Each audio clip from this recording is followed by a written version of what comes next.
اللہ ہی ہے جس نے تمہارے لیے رات بنائی کہ تم اس میں آرام کرو اور دن کو روشن بنایا۔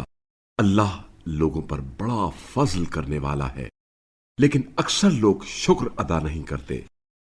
یہی اللہ تمہارا رب ہے جو ہر چیز کا خالق ہے، اس کے سوا کوئی معبود نہیں۔ پھر تم کہاں بھٹک رہے ہو؟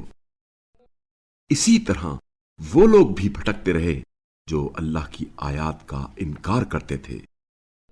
اللہ ہی ہے جس نے تمہارے لیے زمین کو جائے قرار اور آسمان کو عمارت بنایا، اور اسی نے تمہاری صورت بنائی تو بہترین صورت بنائی اور تمہیں پاکیزہ رزق دیا۔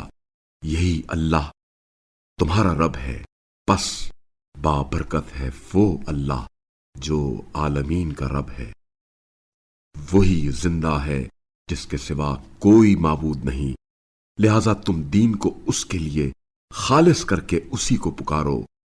ثنائے کامل ہے اس اللہ کے لیے جو عالمین کا پروردگار ہے۔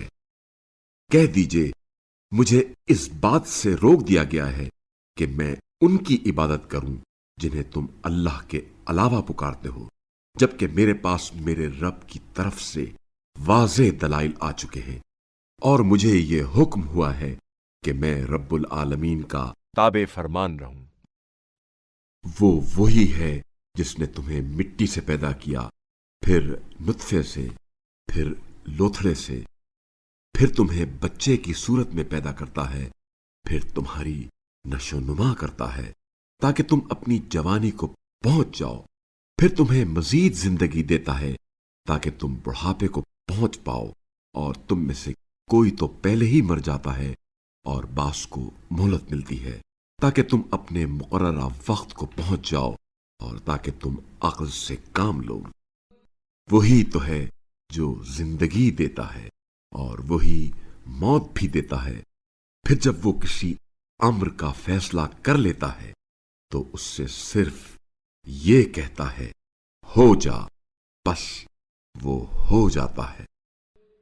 کیا آپ صلی اللہ علیہ وآلہ وسلم نے ان لوگوں کو نہیں دیکھا جو اللہ کی آیات کے بارے میں جھگڑتے ہیں؟